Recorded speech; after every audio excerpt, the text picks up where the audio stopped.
అందరికీ నమస్కారం. నేను మీ Suryadev Bhandari, SEBI registered research journalist.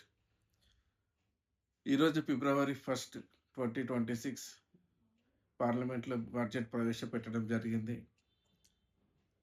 Market నెగెటివ్‌గా రియాక్ట్ అవ్వడం జరిగింది. సెన్సెక్స్ ఫైనల్‌గా 1200 పాయింట్ల నష్టపోయి దాని కింద క్లోజ్ అవ్వడం జరిగింది. నిఫ్టీ వచ్చేసి దాదాపు 400 పాయింట్ల కన్నా ఎక్కువ నష్టపోయి ఇంపార్టెంట్ లెవెల్స్ కింద క్లోజ్ అవ్వడం జరిగింది.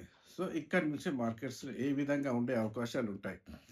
ఇక్కడి నుంచి మళ్ళీ పుంజుకొని పైకెళ్ళే అవకాశాలున్నాయా? లేకపోతే ఈ డౌన్ సైడ్ మొమెంటమ్ అనేది ఇంకా కొనసాగే అవకాశాలున్నాయా?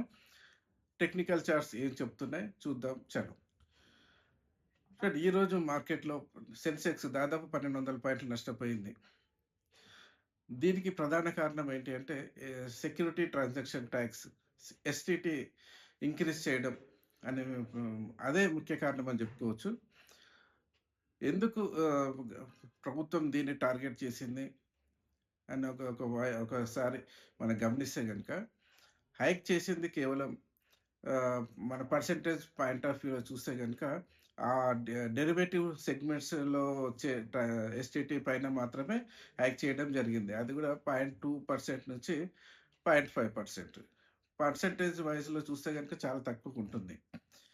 కాకపోతే మార్కెట్ ఇంతగా రియాక్ట్ అవ్వాల్సిన అవసరం ఉందా అంటే, మనం డీటెయిల్స్‌లోకెళ్తే యావరేజ్ డైలీ వాల్యూమ్ ఈక్విటీ సెగ్మెంట్‌లో చూస్తే యావరేజ్‌గా ఒక 80,000 లక్షల నుంచి ఒక 1,10,000 లక్షల కోట్ల వరకు డైలీ ట్రాన్సాక్షన్ జరుగుతుంది.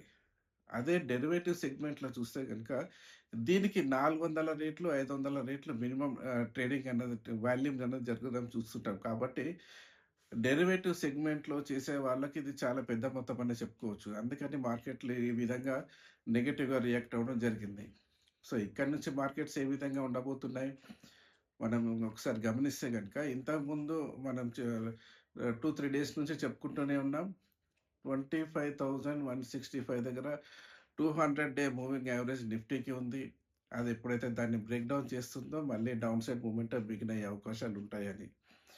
ఈరోజు బడ్జెట్ ప్రజెంటేషన్ తర్వాత ఎప్పుడైతే ఎస్టీటీ హైక్ చేయడం జరిగిందో అక్కడి నుంచి మార్కెట్‌లు ఆ లెవెల్‌ని ఈజీగా బ్రేక్ డౌన్ చేసి ఆల్మోస్ట్ 24,600 రేంజ్ కూడా టచ్ చేసి మళ్ళా బౌన్స్ బ్యాక్ అయింది.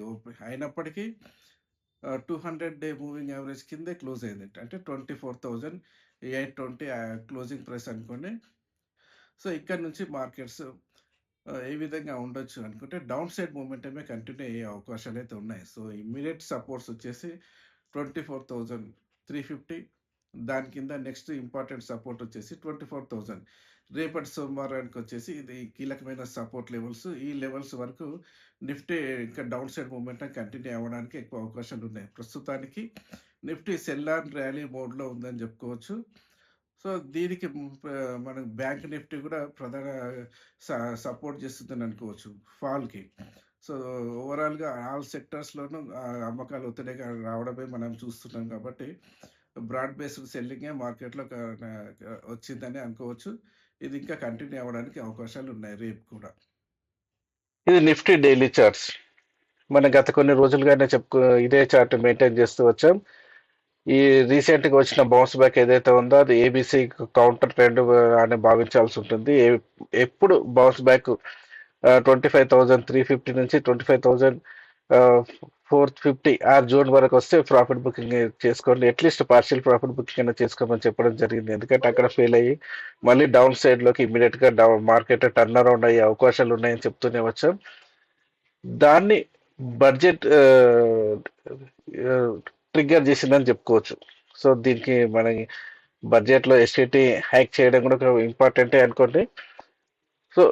మనం ఏదైతే ఇంపార్టెంట్ అనుకున్నామో ఈ 25,165, 160 ఈ 200 డే మూవింగ్ యావరేజ్ ఏదైతే ఉందో అది దాన్ని ఈజీగా బ్రేక్ డౌన్ చేసింది. దాని కింద అంతకుముందు వచ్చిన 24,920 లెవెల్ని కూడా బ్రేక్ డౌన్ చేసి దాని కింద స్ట్రాంగ్గా క్లోజ్ అవ్వడం జరిగింది. లాంగ్ రెడ్ క్యాండిల్ ఏర్పడిందంటే మార్కెట్లో మనం ఇంతకుముందు కూడా రిపీటెడ్గా చెప్పాను, లాంగ్ రెడ్ క్యాండిల్ ఏర్పడిందంటే ఇంపార్టెంట్ సపోర్ట్ని బ్రేక్ చేయడానికే లాంగ్ రెడ్ క్యాండిల్ అనేది ఏర్పడుతుంది.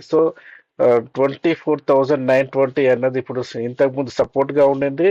ఇప్పుడు ఈ లెవెల్ రెసిస్టెన్స్గా మారింది. సో మార్కెట్లో ఎప్పుడైనా సరే 24,920 పైన క్లోజ్ అవ్వగలిగి నెక్స్ట్ 25,160 పైన క్లోజ్ అయితేనే మార్కెట్లు టర్న్ అరౌండ్ అయ్యి మళ్ళీ బుల్లిష్గా మారిందని అనుకోవచ్చు. ఈ రెండు లెవెల్స్ కింద ఉన్నంత వరకు మార్కెట్లో డైరెక్షన్ ఏ విధంగా ఉంటుందంటే నెక్స్ట్ ఈ రోజు విషయానికి వస్తే 24,600 లెవెల్ కూడా టెస్ట్ చేయడం జరిగింది. So next important level immediate support level నిఫ్టీకి వచ్చేసి ఇక్కడ ఉంది 24,350 అరౌండ్గా ఉంది.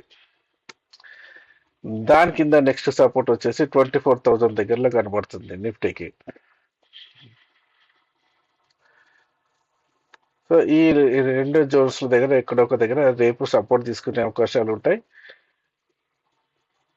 ఓవరాల్ ట్రెండ్ డైరెక్షన్ మాత్రం డౌన్ సైడ్ మోడ్లోనే ఉంది, సెల్లర్ ర్యాలీ మోడ్లో ఉందని చెప్పుకోవచ్చు.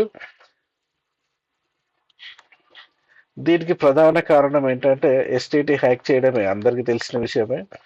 ఆ ఎస్టీటీ హ్యాక్ చేయడం కూడా ఈక్విటీ ట్రాన్సాక్షన్స్ పైన ఎలాంటి మార్పు లేదు, ఓన్లీ డెరివేటివ్ సెగ్మెంట్స్ పైన మాత్రమే హ్యాక్ చేయడం జరిగింది. దీనికి ఒక ప్రధాన కారణం ఏంటంటే on an average daily wise గమనిస్తే కనుక 1,00,000 కోట్ల ట్రాన్సాక్షన్స్ ఈక్విటీ సెగ్మెంట్లో జరిగితే దానికి 400 నుంచి 500 రేట్లు డెరివేటివ్ సెగ్మెంట్లో జరుగుతాయి. అంటే ఈక్విటీస్లో 1,00,000 కోట్ల ట్రాన్సాక్షన్ జరిగితే డెరివేటివ్ సెగ్మెంట్లో 500 కోట్ల ట్రాన్సాక్షన్స్ జరిగే అవకాశాలు ఉంటాయి, యావరేజ్ డేటా మనం గమనిస్తే కనుక. సో పర్సెంటేజ్ వైజ్గా 0.5% వరకు పెంచినప్పటికీ ఓవరాల్ ట్రాన్సాక్షన్ పైన మనం గమనిస్తే కనుక హ్యూజ్ ఇన్కమ్ గవర్నమెంట్కి జనరేట్ అయ్యే అవకాశాలు ఉంటాయి. అదేవిధంగా ట్రేడర్స్కి అది బర్డెన్గా మారే అవకాశాలు ఉంటాయి. అందుకని ఇంత డ్రాస్టిక్గా సెల్లింగ్ రావడం అనేది మనం గమనించాం. కాబట్టి నేను అనుకోవడం అయితే మార్కెట్లో ఇమ్మీడియట్గా 24,000 లెవెల్స్ వరకు టెస్ట్ చేసే అవకాశాలు ఉంటాయి. ఇంకా స్ట్రాంగ్గా చెప్పాలంటే 23,800 టెస్ట్ చేసే అవకాశాలు ఉంటాయి నియర్ టర్మ్ పాయింట్ ఆఫ్ వ్యూలో. సో రేపటి మా విషయానికి వస్తే రెసిస్టెన్స్ సేమ్గా ఉంటుంది, 24,920 అండ్ 25,165. ఈ రెసిస్టెన్స్ లెవెల్స్ అనేది మెయింటైన్ అవుతూ ఉంటాయి. డౌన్ సైడ్ టార్గెట్స్ మాత్రం ఒక్కొక్క సపోర్ట్ బ్రేక్ డౌన్ చేయడానికి ఎక్కువ అవకాశాలు అయితే కనబడుతున్నాయి.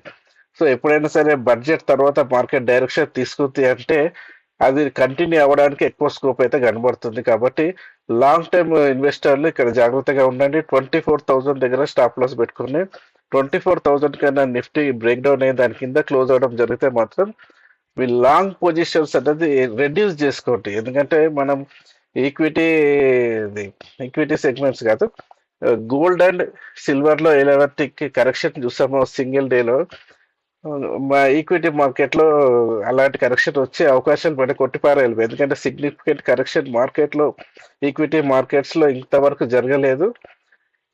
కాబట్టి అది జరగడానికి స్కోప్ అయితే కనబడుతుంది. కాబట్టి జాగ్రత్తగా ఉండండి, స్ట్రిక్ట్ స్టాప్ లాస్ అనేది మెయింటైన్ చేసుకోండి.